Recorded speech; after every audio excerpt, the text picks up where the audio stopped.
Hello. Today we are joined by XSET, who are coming off of their match against OpTic Gaming. Media will have the option to ask questions using the Zoom hand raise feature. If you would like to ask a question, please use the hand raise feature to signal. Would anyone like to ask the first question?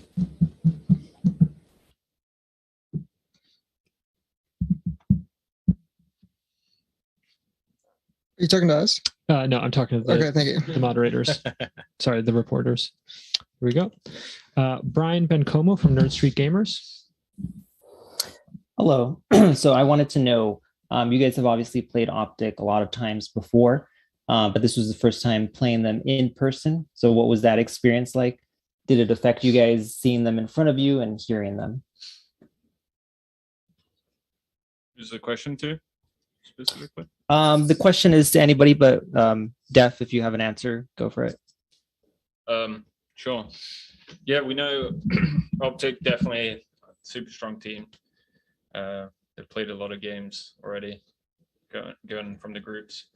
I just think we didn't settle early enough today. Obviously one of the harder matchups in the entire tournament, but hopefully we get a chance to play them again. I feel like the first time we played them online, it was kind of like that, get used to playing against them, but I don't think them sitting across from us was the big deal. We just had to settle ourselves down and play the Valorant we know we can play. We'll take the next question from Roldy from Agentes en Línea. Hello, guys. My question is for Coach Zico and any player that wants to answer as well. You guys have lost today, but you have a very important game tomorrow. What are your overall thoughts about Leviathan, the Latin team, and how do you see your team prepare for this match? Great question. Leviathan, a couple months back came up to, I believe it was Mexico, and did a boot camp in NA, played a bunch of NA teams. So, we do have some experience online scrimming against them. We know, what they're capable of, where their strengths and weaknesses lie. And, our analyst, Drew Spark, is, really going in depth with all these teams and giving us a lot of information to know what we expect when we go up against them. So, the big thing was really, like Roy said today, just getting settled in on the stage. We didn't get started quick enough. We didn't settle in quick enough. And we didn't, adapt quick enough. It really just was a matter of, finding our footing. And then towards the end of that first map and really going into the second map, we felt a lot more comfortable. So tonight we'll take a breather and we'll reset a bit, get the mental straight, and then coming back on stage tomorrow, the boys know what to expect, and we'll be ready for them. Thank you. Thank you. We'll take the next question from George from Dot Esports. Hello, everyone. Hope you're all doing well. Yes, hello. Nice to speak to you all. Absolutely. You all look amazing, may I just say. I love the shades. Thank you, sir. I bet you look great as well, even though I can't see you. Oh, God, sorry. We're making this a bit unprofessional now. Anyway, my question is for Def. I wanted to ask him about the format. Obviously, OpTic have already played a few matches already. You are yet to play a match, but obviously you've just finished your first match. Do you believe that your team has been given an unfair advantage by the fact that you are yet to play more than one game at this event? Yeah, I'm not sure. I feel like you could say it's an advantage to play for the group stage against some of the lesser teams that you have to knock out, but I don't know. We don't want to use that as an excuse, sorry. We're here to play.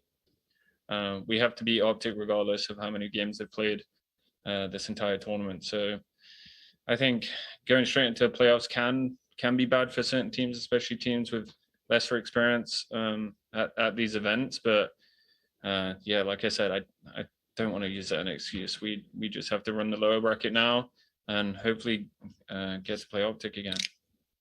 Thank you very much. Thank you. We'll take the next question from Jessica from Dot Esports. Hey guys, y'all are looking great. Good to see you. How did today's LAN differ from the other LANs that you used to prepare for the Masters event? And do you feel like that preparation was effective? And this is for Psycho. Yeah, absolutely. There's definitely some differences. The The production here is just insane. I mean, it's hard to see from the broadcast, but there's hundreds and hundreds of Riot employees working their asses off here, really just doing the most to make this a really good show. So it definitely is a different environment. I do feel that the preparation we put in at these smaller lands before this event has helped us out a good bit. And it'll really come into the test here. We only had a match to find our footing here, and now it's do or die. But I feel like the team, with the experience that we have and the reps that we've got in, we're ready to really establish ourselves now and come back tomorrow strong. The next question is from Sons of KS. This question goes to Iron. Since you know Leviathan, is there anything that you think could be a challenge for you and your team? Yeah, I mean, like the coach and Rory are saying, there's a lot of good teams in the playoffs. They're the number one seed in their region for a reason, but we are as well. So I think it's going to be a good matchup. We're going to go over some small things tonight, but overall, we're just going to treat them like any other opponent. I don't think there's going to be any extreme exceptional changes that we're going to make. Thank you. The next question will come from Scott Robertson. Thank you. This can be a question for anyone. Obviously, this team has a strong desire to win and to perform well here at your international debut. But is there any indication or any desire, or I guess a better question, is there any reluctance to show your entire hands per se, given that you guys have also already directly qualified for champions? No. Go ahead. You can answer that. I don't think so. I think we're playing at our best and doing everything we can to win every match. I don't think we're explicitly trying to hide any strats or anything. Every match we go into, we're doing everything we can to win. So I don't think we're holding anything back. Yeah, and to expand on that a bit, it is a relief knowing that we're already qualified for champions. So we're kind of going into it with the mindset of, yes, this is a major. Yes, we want to play to our best ability, and we want to win this if possible. But it's also just good experience for champions going into the end of the year. So either way, we're taking it in and gaining all we can from it. Thank you. Appreciate it. Thank you. Are there any other questions for XSET?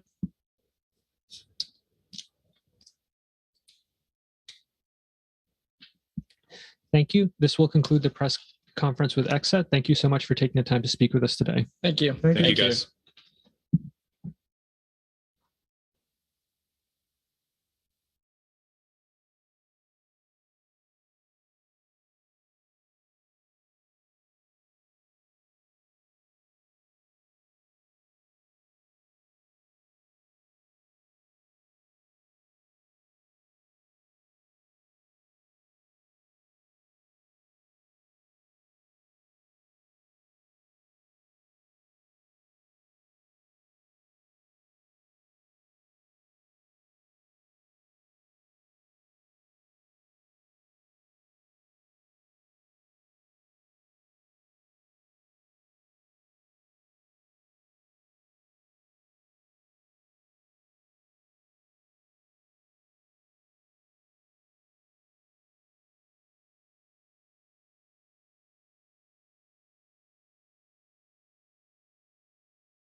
Media will have the option to ask questions via the Zoom hand raise feature. Would anyone like to ask the first question?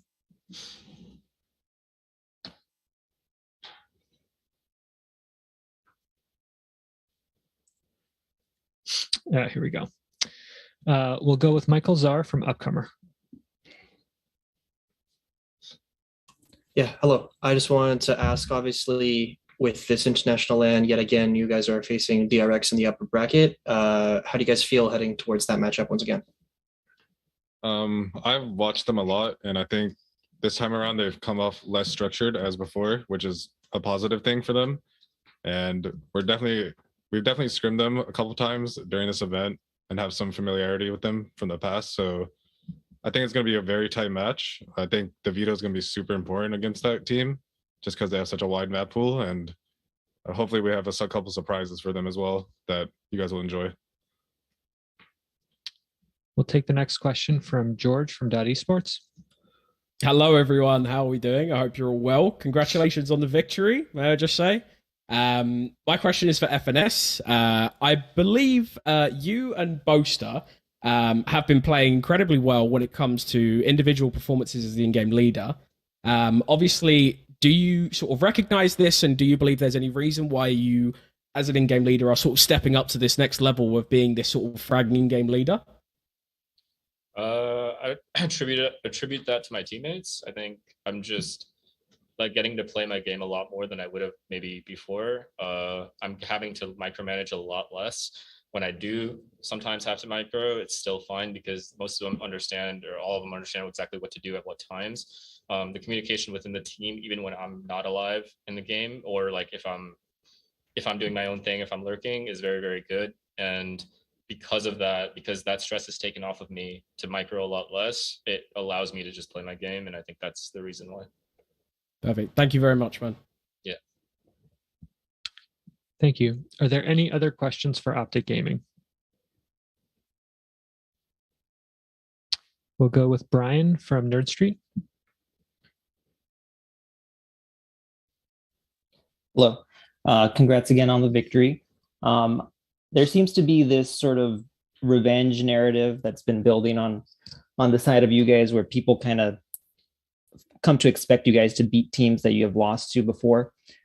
How much is that like in the back of your guys' minds, like in terms of like XSET, you know, they had beaten you in North America in the final. How much are you guys thinking about that, like during these matches that are rematches? And this question is for anybody, but FNS specifically. For me personally, obviously I had COVID the last time I played against them, and I think I had the worst series of my career because of it. And obviously Crashies also had COVID, so both of us had pretty bad symptoms overall. It was really hard to focus in that match. Point is, going into this match, we had definitely had, or I personally had something to prove. I didn't want to lose again to them, and I wanted it to be set in stone that we are the better team when we're all healthy and we're all good to go, and I think we proved that today. We'll take the next question from Sage. Hi guys. My question is just for anyone in general. Is OpTic's for frontrunner to be the first Valorant team to have back-to-back international victories, but my main question is, which team do you think will be your biggest obstacle towards achieving that goal? And then do you feel like XSET can make that lower bracket run to possibly meet you guys in that grand final if you do get there? I think the biggest obstacle for us is DRX, because they just have a good play style and they just improved a lot from the last series. So similar to Iceland, if we beat them, I think we have a very good chance to make the repeat and win again. As for XSET, I have no idea. I'm not sure what they've been preparing during their downtime, so we'll just have to see. Thank you. Are there any more questions for OpTic Gaming? Thank you, OpTic. This will conclude the post-match press conference.